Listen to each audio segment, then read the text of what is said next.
Olá, olá letrados, tudo bem? Meu nome é Cairo Mendes e novamente estamos aqui para mais uma aula de língua portuguesa, essa aula tão gostosa. Hoje nós estamos entrando num assunto muito interessante, que são os sentidos extralinguísticos que nós encontramos nas palavras ou no diálogo boca a boca, na oralidade, nas palavras que eu digo assim, no texto, tá bom?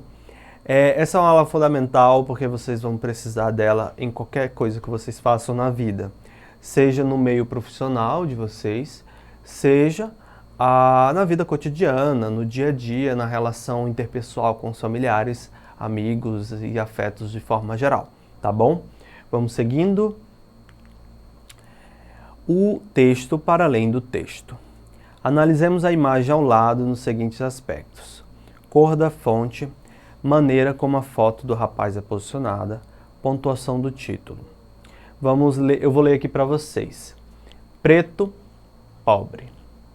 Ser negro é nascer em um lugar de baixa renda e morar em periferia, em Porto Alegre, significa crescer com muitas dificuldades.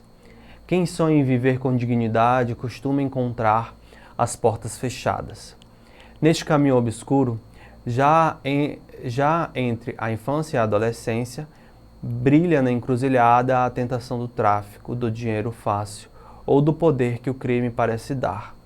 Quem rompe essas mazelas vence pelo estudo, pelo trabalho, mesmo sair da vila. Quem tem pouca persistência e nenhum amparo do Estado costuma abrir o caminho da morte, a porta da morte. A partir da história de uma família que mora no berço do crack da capital, o Diário Gaúcho reconstitui hoje e amanhã a sina de um menino negro chamado Carlos Alberto do Jardim Fontoura, Carlos Alberto Jardim Fontoura, Odu. Tá. Se vocês observarem aqui, a gente temos aqui uma capa de um jornal, de uma reportagem que foi premiada no Sul, do Diário Gaúcho, Rio Grande do Sul. Olhando aqui para o slide, a gente pode ver algumas coisas que ficam em destaque aqui nessa imagem.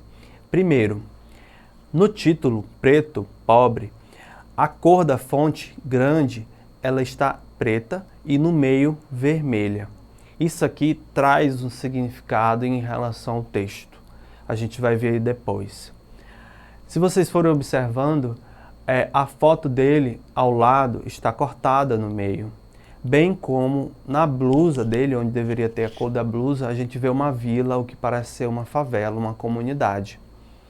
Além de que a foto está eu acredito, em preto e branco, ou então numa cor mais amarelada, o que retira a cor viva da pele natural da pessoa.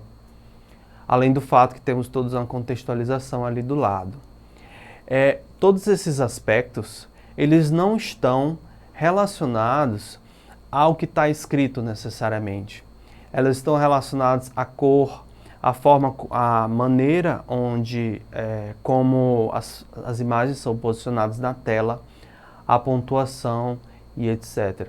Tudo isso traz sentido para o objetivo do jornalista ao escrever, para o objetivo do editor ao trazer essa matéria.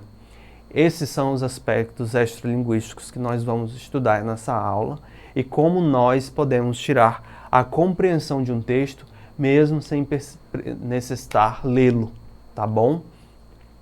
Aqui, acredito eu, que o preto na fonte se refere tanto à cor como às dificuldades que pessoas de baixa renda e que sofrem o racismo estrutural vivenciam no Brasil.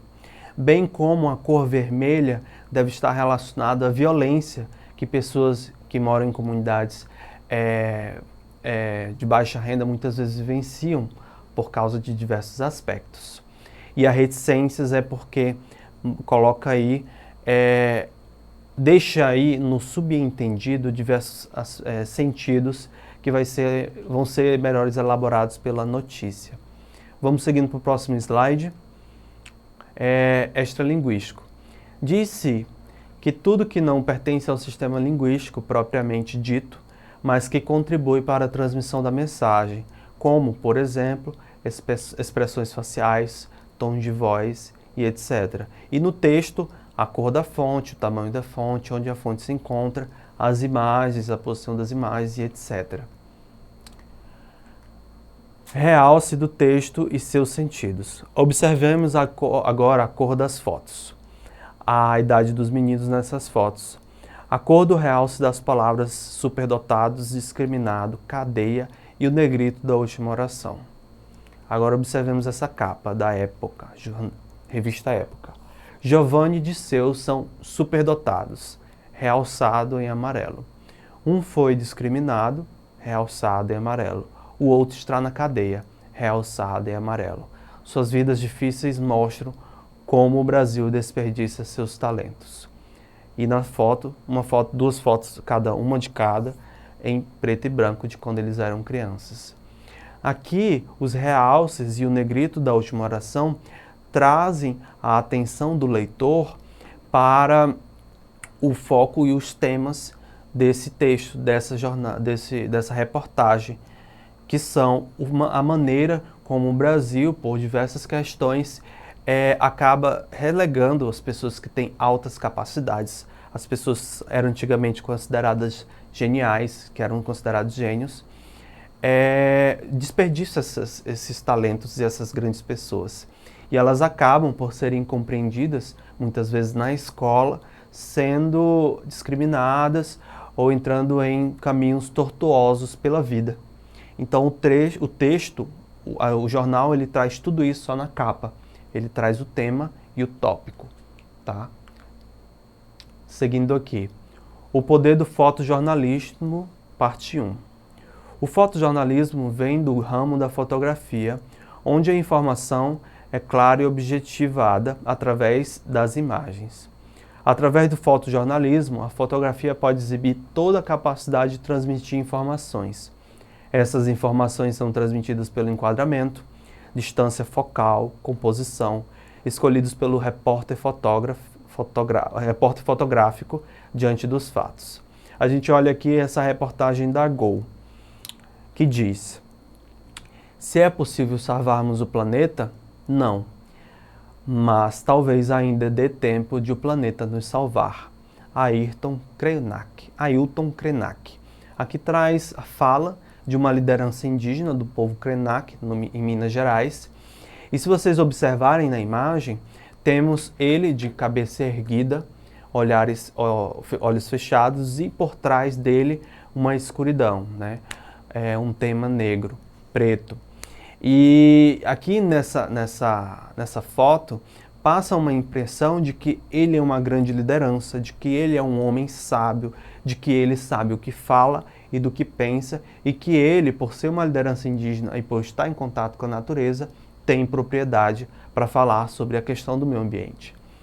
Então, tudo isso e outras coisas podem ser percebidas aqui nessa capa. Entendeu? Como vocês podem ver, a compreensão de elementos extralinguísticos de um texto, seja ele oral e, nesse caso, escrito, é fundamental para a gente ter uma melhor compreensão textual. O poder do fotojornalismo, parte 2. Aqui temos a capa da revista Time, Person of the Year, Time. Greta Thunberg, The Power of Youth. Aqui temos a liderança em defesa do meio ambiente, a Greta Thunberg, e na capa da pessoa do ano, que traz o subtítulo O Poder da Juventude. Qual a posição corporal da menina na fotografia? Onde ela se encontra? O que podemos observar ao fundo da imagem? Com essas informações em mãos, podemos entender muito do texto sem lê-lo. Aqui a gente percebe, para começar a nossa análise, que ela está em cima de uma pedra à frente do oceano, provavelmente numa praia. Ao fundo, a gente vê o que parece ser o pôr do sol, e ela, distante do pôr do sol, olhando para o lado direito, para cima, de cabeça erguida, com um pé à frente. Tudo isso aponta, o pé à frente, a posição corporal dela, de que ela está olhando para o futuro, enquanto o passado se encontra atrás dela por causa do pôr do sol, que remete a algo que está acabando, que está no fim. porque o pôr do sol vem quando o dia acaba, ou seja, remete a algo que está acabando. Ela olhando para frente numa posição de quem está avançando, ou seja, ela aponta para o novo futuro, ela aponta para o futuro que queremos criar. Ela é a nova geração. Tudo isso pode ser percebido aqui nessa análise da imagem. Além de que ela está perto da natureza, que é o principal tema da sua militância em prol da luta contra os países que continuam poluindo o meio ambiente e a defesa do meio ambiente em si.